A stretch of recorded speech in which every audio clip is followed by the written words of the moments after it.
Hello and welcome to Washington Exec's video series. I'm your host, Amanda Ziadeh, and with me today is Jamie Holcombe. He's the Chief Information Officer for the U.S. Patent and Trademark Office. Thank you so much for joining me today, Jamie. Thank you for having me. It's my honor. Of course, so I want to start by congratulating you on receiving this year's WashingtonExec Pinnacle Award for Artificial Intelligence Government Executive of the Year. Well, thank you so much. I am humbled to receive this award, and it represents all the great hard work that's been going on at the USPTO. Wonderful. So what are some of the most recent notable accomplishments under your leadership that you're particularly proud of?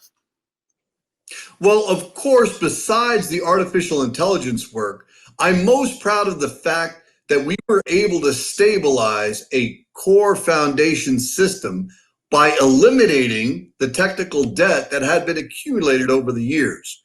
We brought all the hardware, software, and networking components up to their current versions. And that's not an easy task, as everyone knows, because as soon as you put an application into production, you've incurred technical debt, no matter what, based on the choices that were made in the prior 18 months, probably, of the development of that custom application.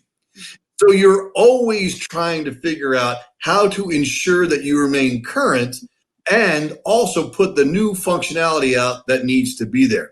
Besides stabilization, the other thing I'm very proud of is the fact that we were able to remediate the vulnerabilities throughout these custom applications. And that's a constant, vigilant effort. We have to be diligent in the remediation of those vulnerabilities, because it's not a question of if you get breached, it's a question of when you get breached and how you respond to that.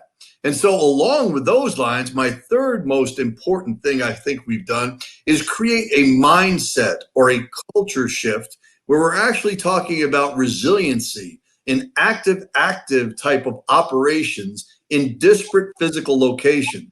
And so although we're not there yet, we're moving toward that cloud situation. And we're going to put as many of our applications as feasible out into the cloud, and we're going to have that active physical resiliency.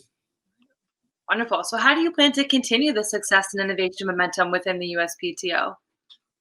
Well, that, of course, is the question, the $64,000 question. I don't know if I'm dating myself when I say that, but the fact of the matter is, the biggest problem is scaling your change. You can always find people that will support you in the initial new ways of working.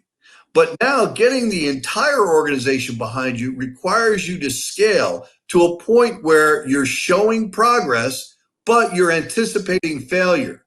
And one of the things we want to make sure of, if there is failure, you don't do it again, but you don't worry about it, because when you fail, you should be able to learn and move on.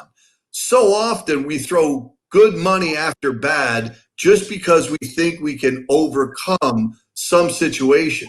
We have to do what the commercial world does. We have to cut bait instead of keep fishing. We have to make sure we get out there and take risks that are measured and that are small. So if we do fail, it's not in the big sense. And that's where I'm taking it. That's where the whole scaling comes. All right. Wonderful. Well, thank you so much for catching up with us post-awards, and congratulations again.